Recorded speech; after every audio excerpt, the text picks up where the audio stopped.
with Scott Allen. Hello, I am your host, Scott Allen, and this is Phronesis, Practical Wisdom for Leaders.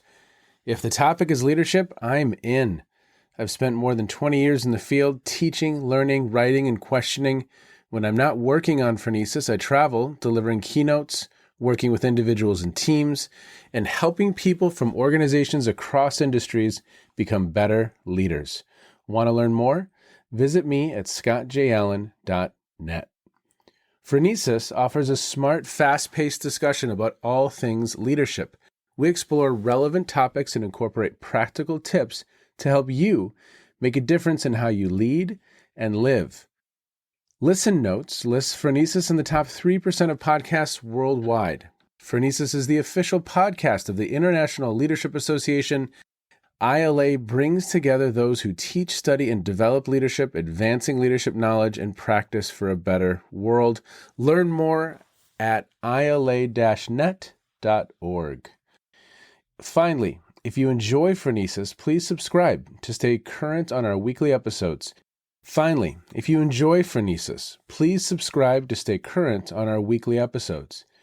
you find an episode that resonates, please share it with your colleagues and friends. And if you want more content, subscribe to my newsletter, The Leader's Edge. The link is in the show notes. As always, thanks for listening. And now, here's today's show. Okay, everybody, welcome to a very special episode of Phronesis. Today, I have a very fun topic, a very fun guest, but then I also have two co-hosts. And some of you have heard their work in the past. Now you're going to get to know them a little bit more today. First, I'm going to introduce our guest, and then I'm going to introduce our co-hosts, and then we are going to jump into this wild, interesting experiment of a conversation. We'll see how it goes. As always, thanks for checking in. Thanks for exploring this topic of leadership with us, and we are off. Okay, today I have Dr. Aditya Simha, and he is an associate professor of management at the University of Wisconsin-Whitewater. He obtained his Ph.D. in business administration at Wazoo, Washington State University, and his research is primarily in the area of business ethics, healthcare ethics, and organizational behavior. He teaches leadership development and organizational behavior at the MBA and undergraduate levels and teaches micro issues in business and contemporary research methods at the doctoral level. At the postgraduate level, he's an active doctoral dissertation chair. He also regularly presents at international conferences such as the Academy of Management, the International Leadership Association, the British Academy of Management, Western Academy of Management, and the Midwest Academy of Management. He's published a book titled Leadership Insights for Wizards and Witches, and that's where our conversation is going to go today. But he's also published articles in the world's best journals, Academy of Management Perspectives, Journal of Business Ethics, Management Decision, Nursing Ethics, Journal of Business Economics, and Management, to name a few. He currently is an associate editor of Business Ethics, The Environment and Responsibility, and serves on the editorial boards of Management Decision and the Journal of Business Ethics Education. He is a passionate consumer of fiction books and comic book series, both in book form as well as in movie and television form.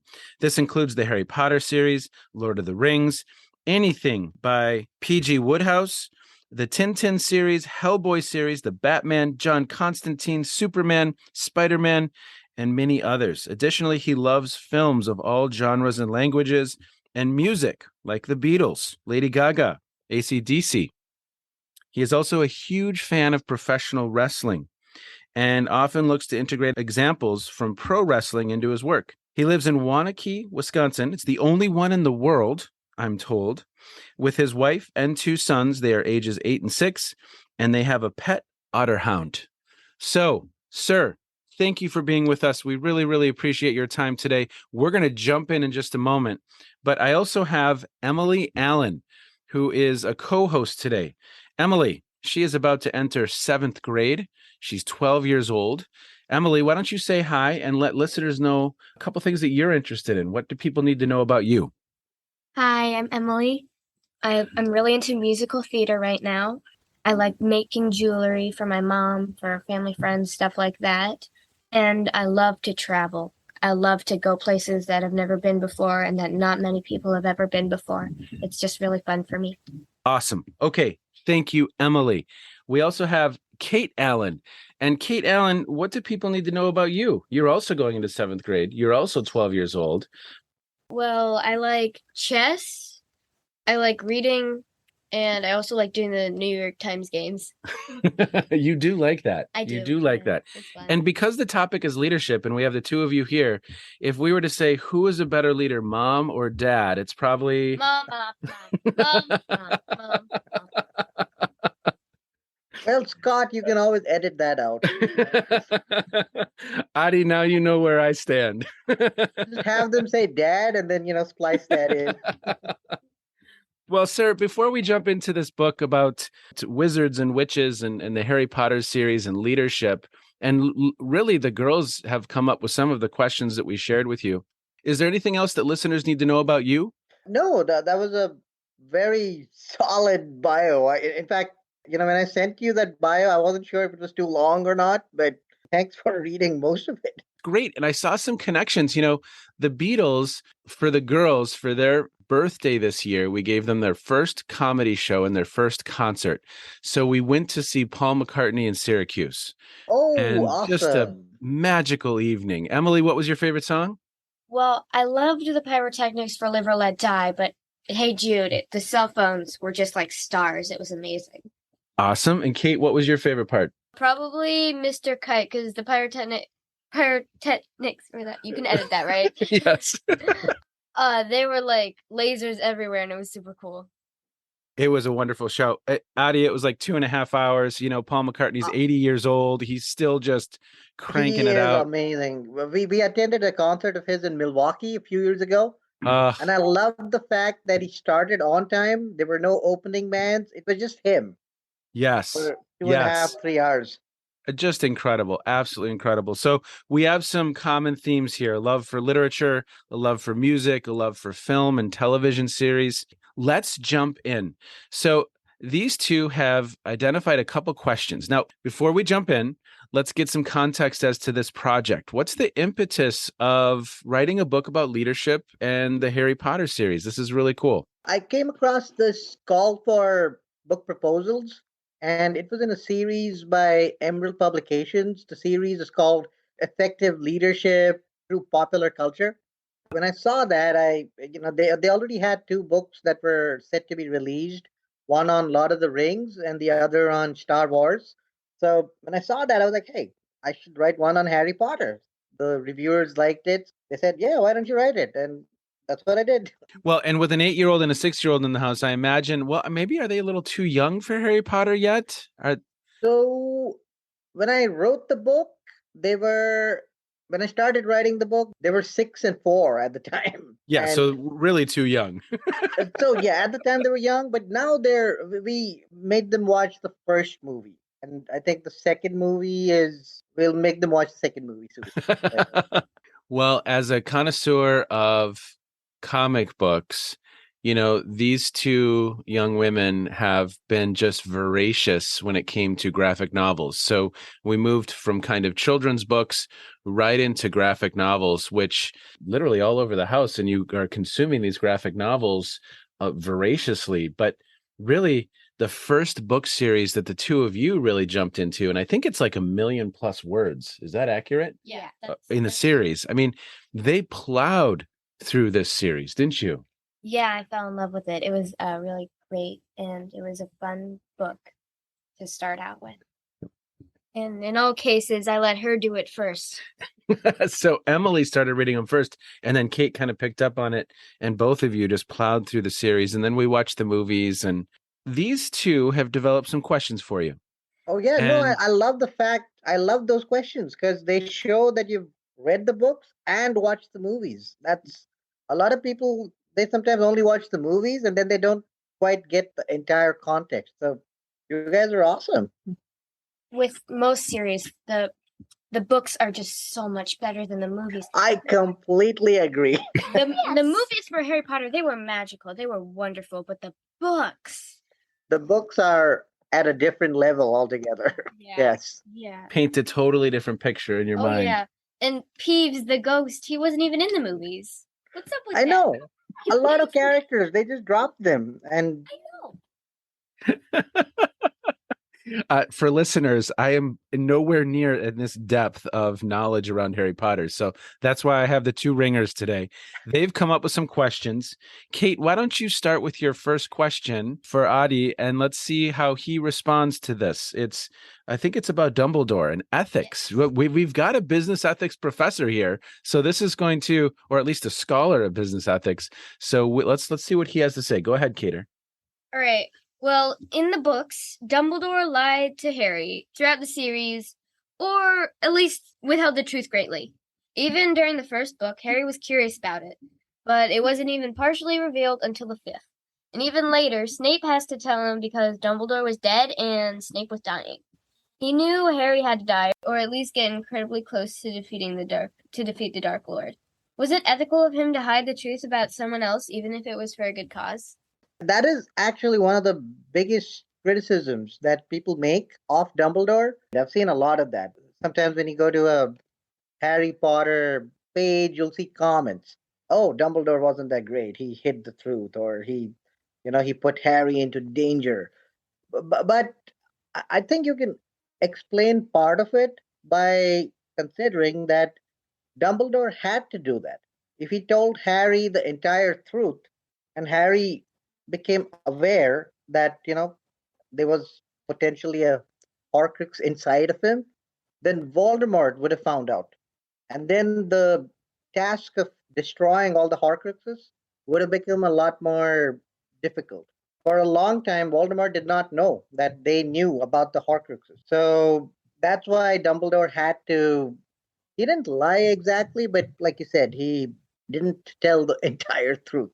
Hinted. He was lying by omission. Well, and that's an interesting question. Was it a lie? I mean, was he on some level trying to protect the larger whole and protect, in some ways, as I understand it, was he trying to protect Harry in some small way?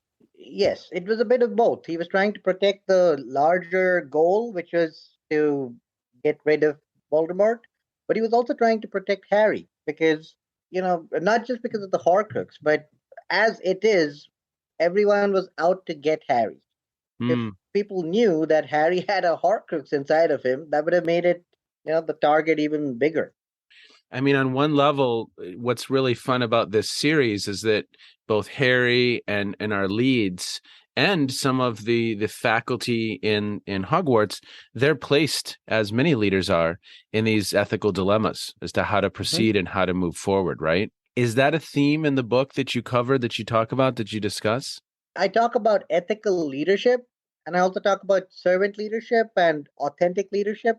They all have elements of ethics in them, but I don't specifically have a chapter on ethical dilemmas, but it's Yeah. sort of interwoven throughout the book. I've given examples of, like this very question.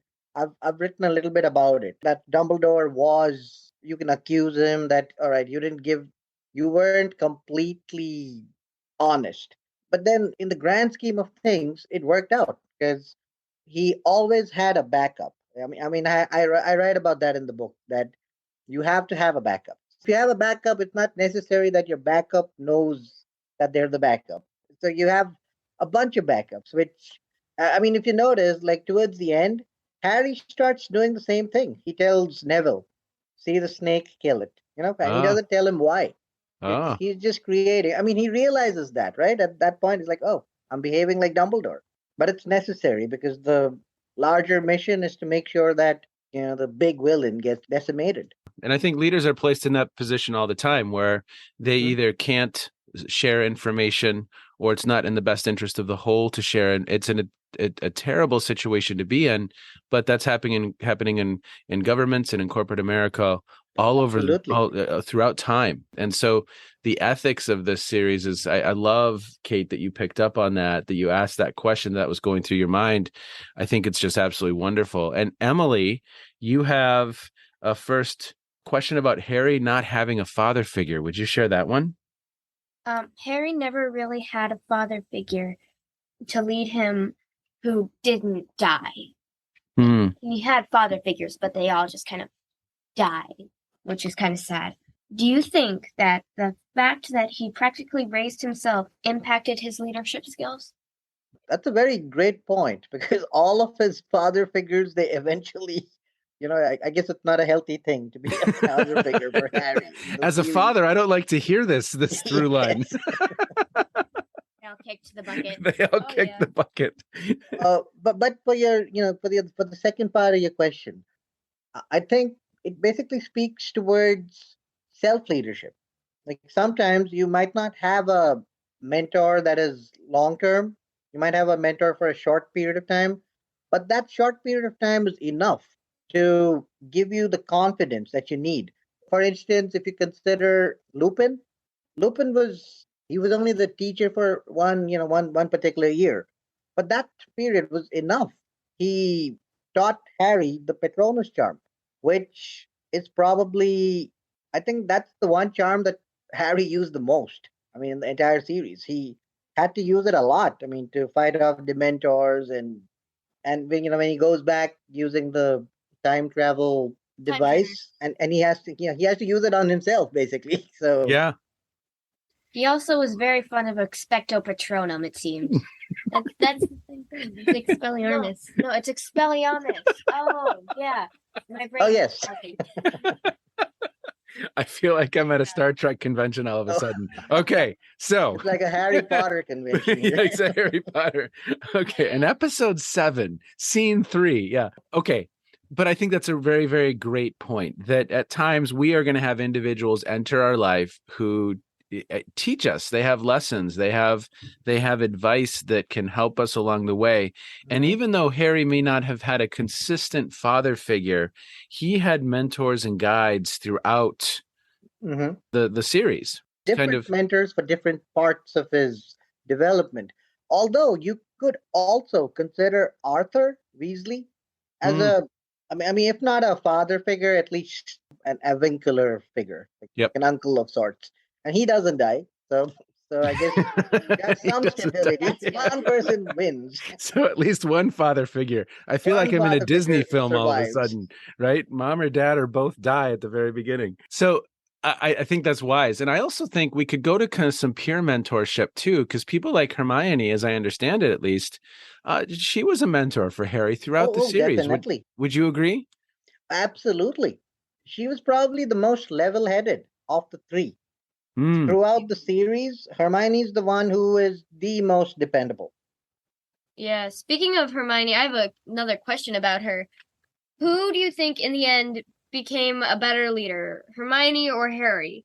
Harry went on to be a head Auror, working for the Ministry of Magic, while Hermione went on to be the Minister of Magic, leading the entire wizarding world. I would say that Hermione is probably the better leader between the two of them. And not just because she became the Minister of Magic. Even from an early age, Hermione is the one who sees injustice.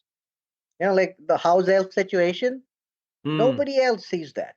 I mean, Harry himself does not see that.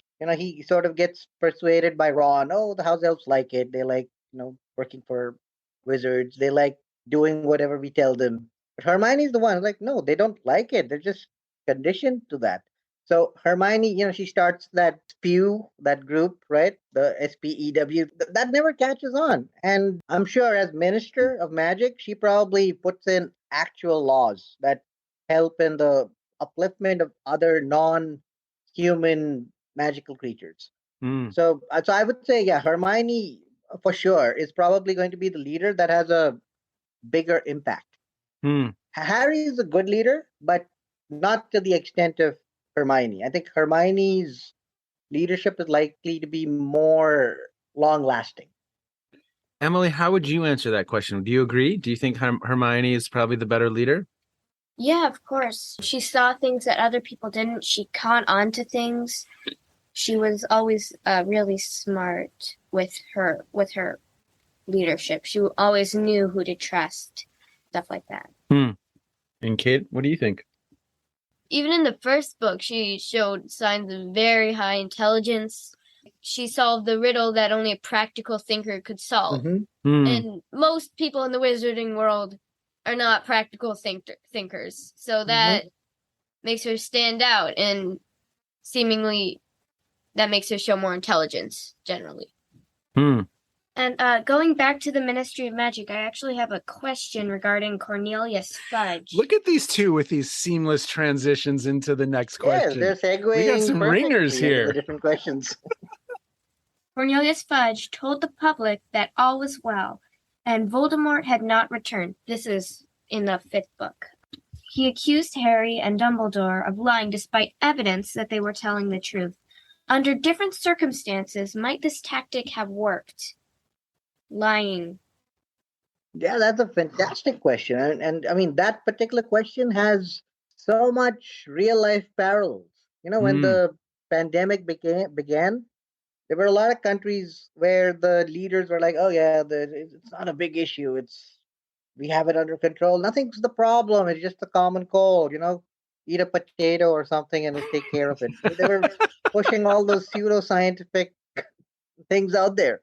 That is exactly the Fudge approach, and a bunch of them lost their power because of that, because they refused to acknowledge the reality. It's what Fudge did is pretty much the ostrich method, right? You bury your head and then you pretend like there aren't any lions around to eat you up. But the lions know that you're right there and they probably wait for you. All right, bring your head up and I'm right here. So I don't think the Fudge approach is a good approach to use. If there's a problem, simply ignoring it is not going to make it go away. It could happen, but that is going to be completely luck based, which is not something anyone should depend on. If you have an exam, you have to prepare for it. There is the chance that the exam could get postponed or something, but if you're waiting for that chance, that might not come. I mean, it sounds like it might have been an approach that could work theoretically, but it's not sustainable, right? No. Right? It's not sustainable and it's not predictable. Yep, for sure. It did work a little bit until the end of the book. Yeah. And then it kind of exploded in his face. Yeah, people found out, right? Just like with the pandemic, people found out that it was more than a common cold, that people were dying.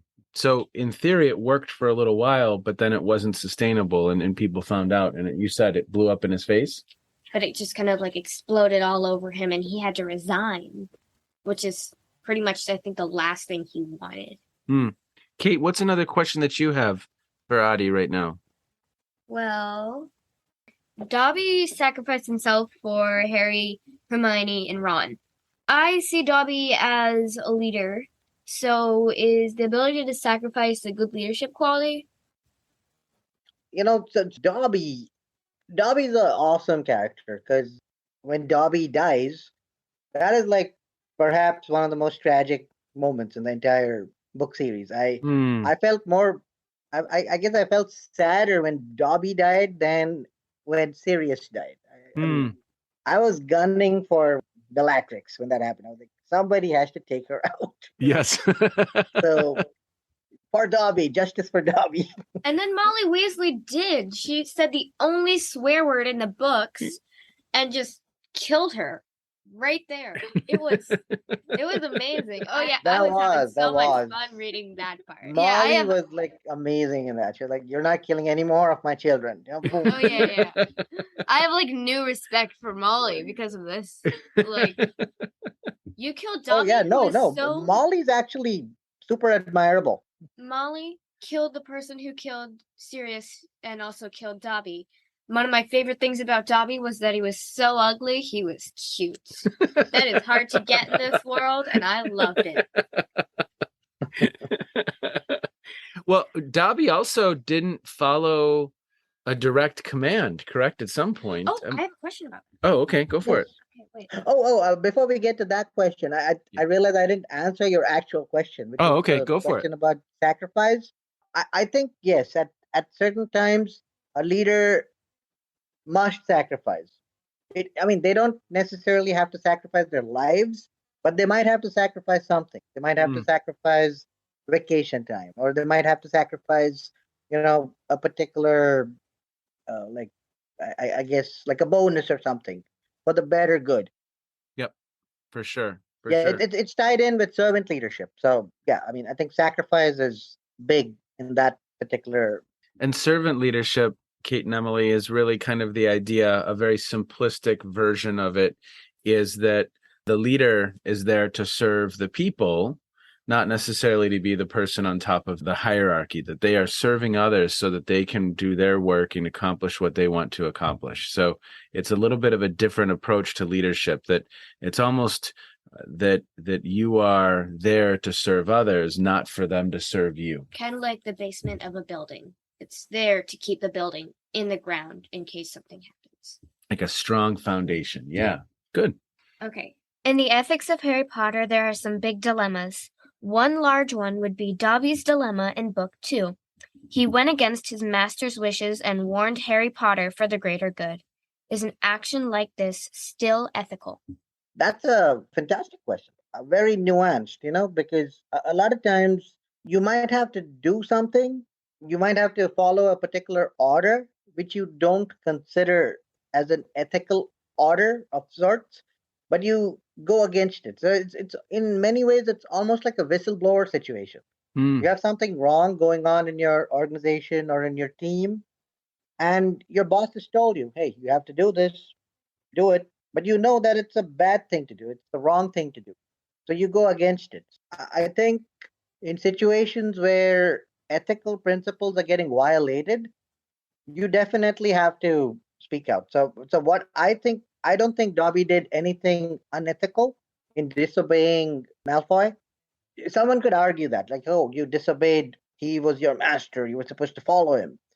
Dobby technically followed that because he never told Harry any of the reasons. He tried to stop Harry from going there to protect Harry. Sort of backfired because Harry got into trouble with his uncle and aunt, but it was starting from there, and then they got Snape to give that nasty little lecture, like, oh, you're going to get expelled, that sort of thing. But yeah, I don't think Dobby did anything unethical. I think he did the right thing.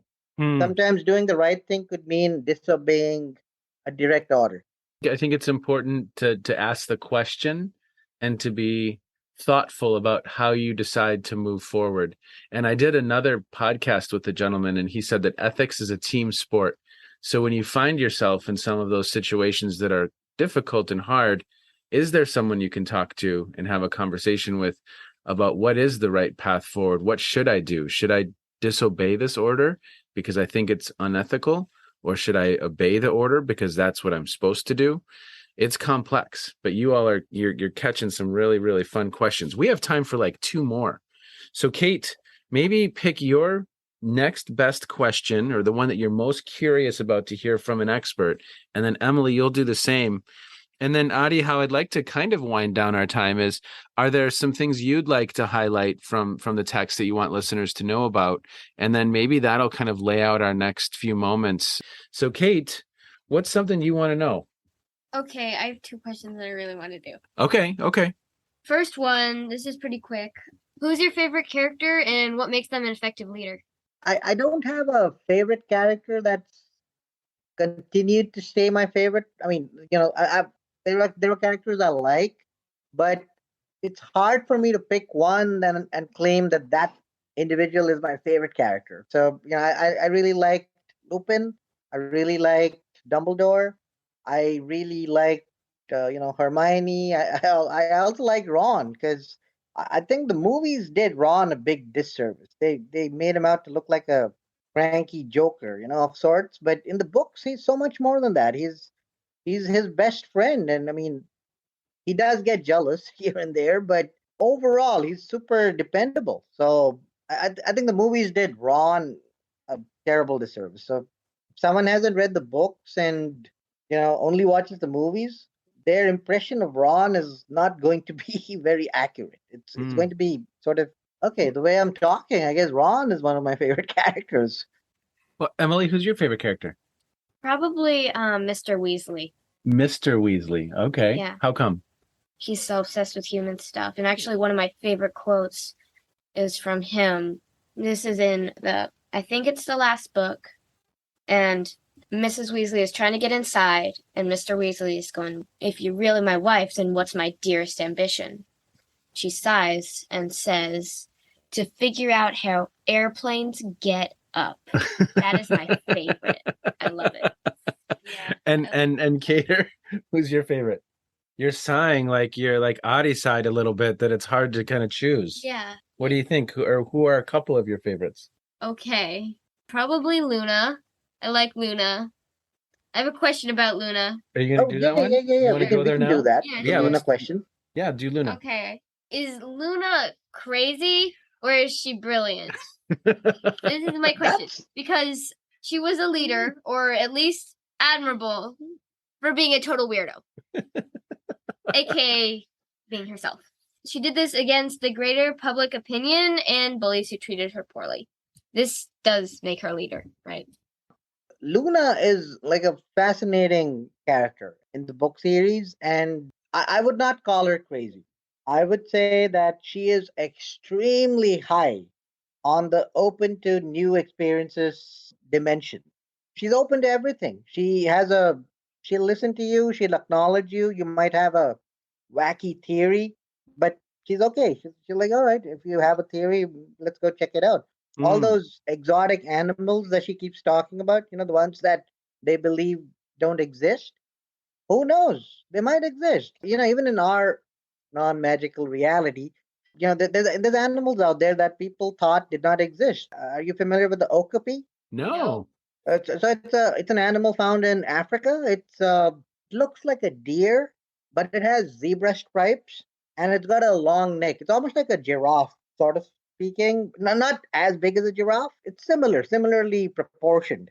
People thought that animal did not exist. So when one of the explorers brought it back, they were like, "Oh, you just mixed up a bunch of animals together." Then they found out that the okapi actually exists. So who knows? Maybe the crumple-horned snorkack might be out there somewhere, and Luna might be the person to go discover it. But having said that, I also think that if Luna were, we have people like Luna here in our world. We have leaders who have some really great visionary ideas, which seem wacky. There's a chance that they could pay off. Someone comes up and tells you, collect the tears of a peacock and that'll cure cancer. That that probably will not work. So you have to be, I guess, a little cautious. It's good to have an open mind. You should also be able to recognize that maybe something isn't going to work. So yeah, Luna is interesting. But the one thing I do love about Luna is her complete lack of prejudice. She's not prejudiced against anyone. Well, it sounds like she's eccentric, but like you said, she's open and she's open to everyone. And I think that's certainly good qualities of a leader at times, to be willing to listen to even kind of some extreme ideas or some ideas that seem like they're out there. Did she influence others? Did she get others to follow her? Well, kind of. Well, a little. She kept talking about crumplehorn snorkax and blubbering humdingers or whatever. Humdingers. She kept talking about them like they were real, and they're like, they are real. And people were like, no. Were they real? She's the one. That's debatable.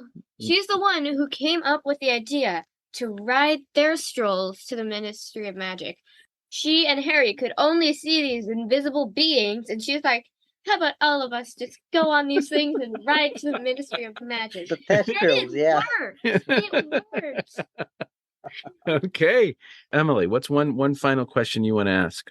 On leadership terms, do you agree with me that Book Ginny is far superior to Movie Ginny? Movie Ginny is kind of soft compared to Book Ginny. I think book anyone is so much better than the movie version of whoever. One of the things that I simply cannot forgive is how they portrayed Dumbledore. The part in the Goblet of Fire where he's yelling at Harry, Harry, did you put your name? The real Dumbledore would never yell like that. He was such a calm individual. It's like a sleeping cat compared to a tiger in that scene. So in the first one, it literally says, Dumbledore asked Harry calmly, did you Yes. in the Goblet of Fire? And Oh, so you have these. He just pins him against the wall and goes, Right. Bangs him against the wall, and yeah, no. Emily, I'm learning about you here. You have whole phrases and you have a lot memorized, my friend. I couldn't use any of the phrases in the book. I had to do a lot of, otherwise we would run into copyright issues. But I did a lot of paraphrasing. Yes. So Okay. Well, Adi, why don't you, if you would, just kind of highlight a couple things that stand out for you in this project, maybe that you would like to emphasize so listeners, they have an opportunity to buy the book, to use it in their courses, a very unique, fun, interesting way to approach the topic of leadership. Anything you want listeners to know before we wind down for the day? the book is sort of, the context is Harry Potter. Essentially, it's a leadership book. If you read through it, even if you don't know who Harry Potter is or who the characters are, there is a appendix at the end. You can always flip back to it and figure out who the characters are. I've covered enough that I think the book might be a good book to use in a discussion based class throughout a semester. I would love to be in a class like that myself, but you know, Yes. uh, maybe I should offer it. I should talk to my dean.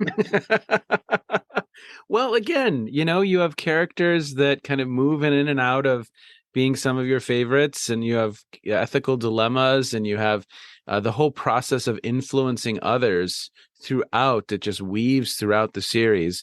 People trying to influence the behavior of other people, good, bad, and ugly. And I mean, I think it's just a great tool, or it's a great way to get to some of these concepts. The big five personality traits can be a little bit, I don't know, cold, but you add in some flavor and some color, like some of these characters, and all of a sudden they come alive in a very, very different way. Your explanation of Luna being open to new experiences, right? I mean, that just it breathes life and energy into the topics, I think, in a really fun, interesting, and engaging way. Final question. If you were to write another book about another series on leadership, is there another series that you think is ripe for exploration when it comes to connecting the topic of leadership and ethics to X? What would that be, Adi? What do you think? I just submitted a book proposal Nice. like a couple of days ago in this very same series, and the book proposal, I'll tell you the title so you Okay. can tell me what series it is. Okay. The title is Slaying the Vampires, Werewolves, and Demons of Ineffective Leadership. Ooh. Can you guess what series it is? I think I have a guess, but I don't I know think that. you'll be able to guess. I think the girls are probably too young to for that. Yeah, I don't know. I don't know if they can. Can you think of a series about vampires, werewolves, And demons. and demons? Well, she's a demon. We better stop before we get into an argument here. Oh. Okay, reveal it for listeners. I have an idea, but I want you to be able to say it. Buffy the Vampire Slayer. That was my favorite show when I was a teenager. So now Well, it's you know what? These two we should probably kind of check that out. That's probably an option, right? I would probably wait till they're 14, maybe Okay, 14, okay. 15. Thank Yeah. you. Thank you for the recommendation. Yeah, I would just wait a couple more years, but Well, Adi, we really, really appreciate your time today. Thank you so much. Emily, as we close out, is there anything that you want to underscore when it comes to Harry Potter and leadership? Is there anything that comes to mind for you? Kate, I'm going to go to you with the same question. Well, I always think of all the characters of having these traits that are good, and all these characters are just magical and wonderful. And now, but thanks to the movies, I cannot imagine Harry Potter as anybody but Daniel Radcliffe, which is kind of sad. Okay, that was your opportunity for a final statement. Cater, anything come up for you? Is this a class you'd want to be in where we talk about Harry Potter and leadership? A class? Yeah. Well, give us a chance to brag about all the stuff we know about Harry Potter. That's That's true. true. That's true. Would you like to go to a class where you talked about Harry, or you love the Rick? Riordan, Percy Jackson. Yeah, you Percy love those Jackson. too. Wouldn't that be a fun class to go to? Where you Actually, talk about, where you Yeah. go to those and watch the movies and discuss the books. Not watching the movies. The Percy Jackson movies are even worse than the Harry Potter movies. So, and the Harry Potter movies were mediocre. Oh yeah. Adi, Thank you so much for putting up with this experiment today. We really, Yeah, really no, no. appreciate it. Thank you, Scott. Thank you, Emily. Thank you, Kate. I have a question. Are you guys twins?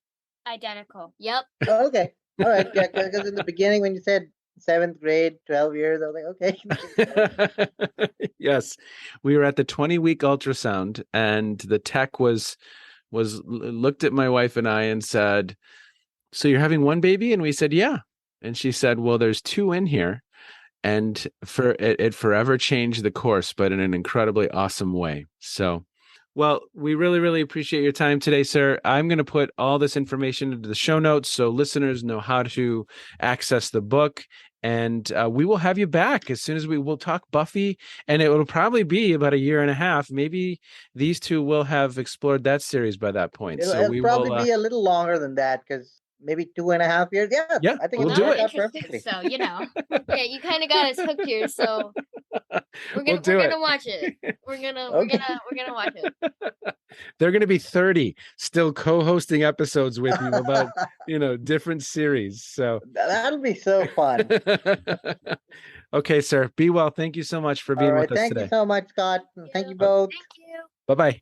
When people ask me, why do you spend 3 or 4 hours a week, sometimes 5 or 6 on this project called Phronesis, I often say there's like 7 wins kind of baked into this whole endeavor.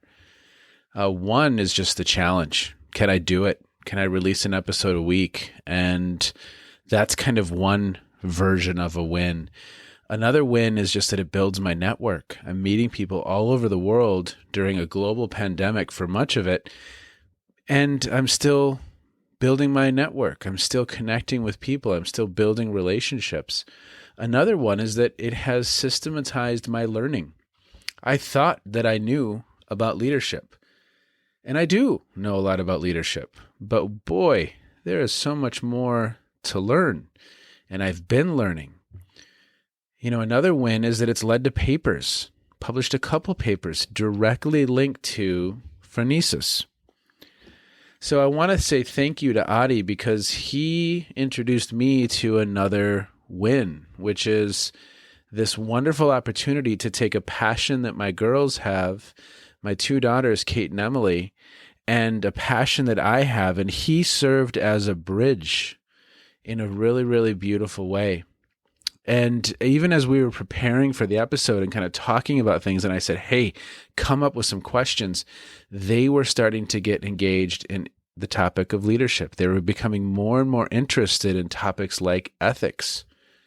So I just think there's something there. And I want to say thank you to Adi for serving as that bridge, because I think it's just, it's wonderful, and I'm just thankful. Many of you have heard me talk about my enthusiasm for the upcoming ILA conference. And as always, you can find a link in the show notes about that learning experience. It's just a wonderful opportunity to build your network, learn, engage, and connect. I think it's just an incredible organization. And so I always will sing the praises of the ILA. And I'd like to highlight another opportunity for you to learn. There's an organization called the Prometheus Project, and it's www.theprometheusproject.info. And they have some really cool opportunities coming up, especially an opportunity to learn with the folks from Minds at Work. And you've heard me many times on this podcast talk about the work of Robert Keegan, talk with Deb Helsing from Minds at Work. So they're offering a learning opportunity for you to engage with that body of knowledge. It's actually the immunity to change exercise, which I just found incredible value in. Probably the most powerful self-awareness, personal growth exercise that I've ever participated in, but also one of the most powerful exercises that I put other people and other learners through. So I'm going to put some links into the show notes, and please, if you would, click through and explore and see if some of those learning opportunities with the Prometheus Project would be something that you would be interested in. So as always, thank you so much for checking in wherever you are in the world. Thanks for your interest and your engagement. Adi, again, thank you so much for the work that you do. Just know that you sparked an interest and a passion for the topic of leadership in people who may not have known they had a passion or an interest in leadership or ethics. And I think the work that you're doing is important, and I can't thank you enough. As always, everyone, take care. Be well. You have just finished another episode of Practical Wisdom for Leaders with Scott Allen. To contact me, visit scottjallen.net or send me a note at scott@scottjallen.net. I'm also on LinkedIn, so let's connect. If you have feedback, I'd love to hear it. And as always, thank you so much for listening. And now here's my daughter, Emily, with the outro.